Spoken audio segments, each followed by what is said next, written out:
Welcome back to Stray Trains. In this video we take a sneak peek of the unopened Anzac Station in mid-June of 2025, just months out from the expected open date of the Metro Tunnel. In this video, in addition to a tour, we'll take a look at some key features of the station and discuss overall thoughts. Hope you enjoy the video. To start, we'll take a look at the concourse of the station, which is above the platform, and this itself is already quite grand.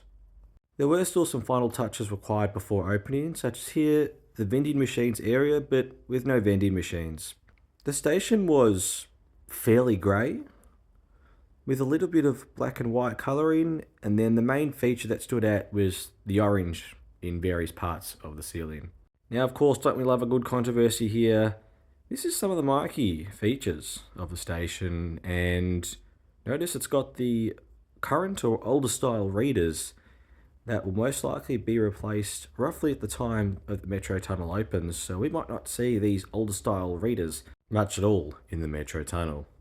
One last thing to note was there were quite a number of exits throughout the station, which is definitely good for passenger flow and just makes it easier for anyone that wants to get to either side of St Kilda Road, for instance.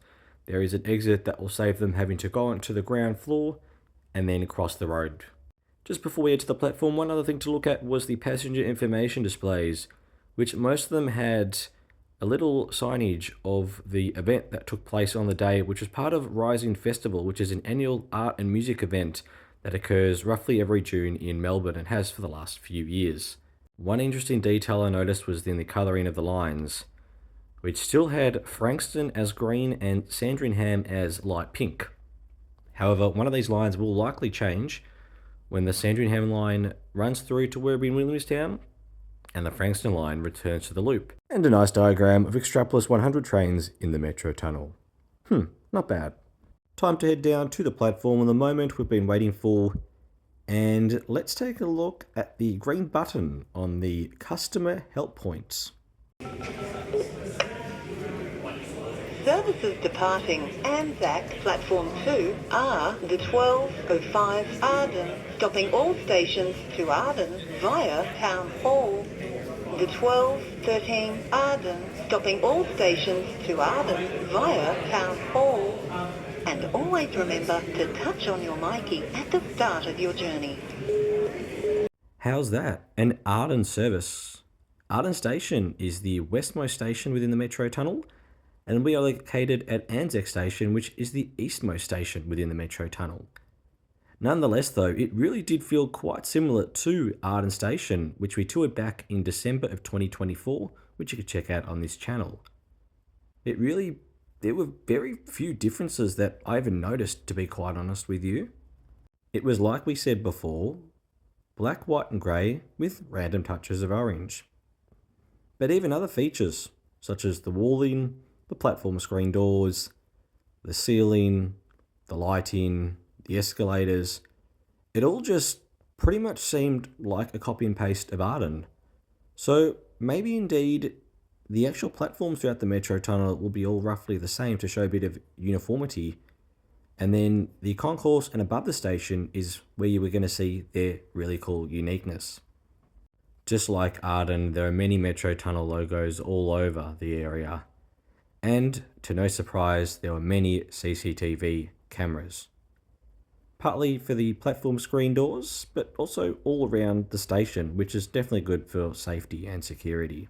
There was even this smashed glass, which was already broken before the station had even officially opened.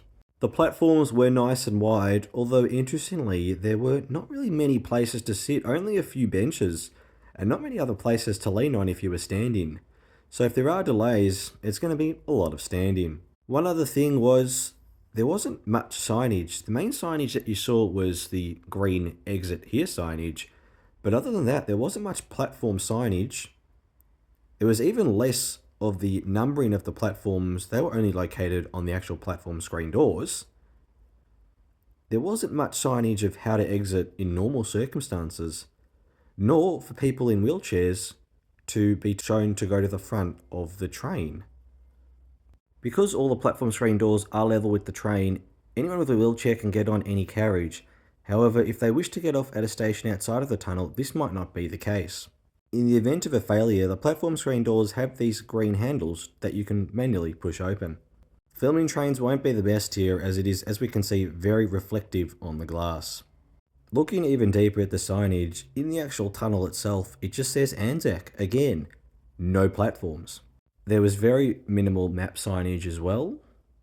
Here, the Werribee and Williamstown lines were already labelled as that light pink colour. What might be the easiest way to know which way trains are going due to the lack of signage is to take a look at the ends of the platforms. Here on the east end, it is all white here on the wall, which is towards East Pakenham Cranbourne. On the west end, the end wall is coloured black, which we know is to then towards Sunbury and Water Gardens. There was also this signage here, which some sides had MDE and other sides had MDW. We're going to guess the E standard for the eastbound tunnel and W for westbound tunnel, but we're not sure what MD stands for, so if you know, feel free to put in the comments below. In terms of the artwork, it looks like all stations in the Metro Tunnel are going to have some Indigenous artwork on the actual platforms themselves, and Anzac was no different. In addition, there was some more artwork on the Concourse, which is known as Future Wall Painting by Rafat Ishak. Whilst I didn't see on the day, I believe there also is some artwork paying homage to the Anzacs, which is of course the inspiration to the name of the station being right near the Shrine of Remembrance. On that note, hope you enjoyed this brief tour of Anzac Station. What are your thoughts? Feel free to chuck them in the comments below. And the Metro Tunnel is getting closer and closer to opening. Thank you so much for watching. Hope you enjoyed the video, and I think we'll leave it at that. Cheers.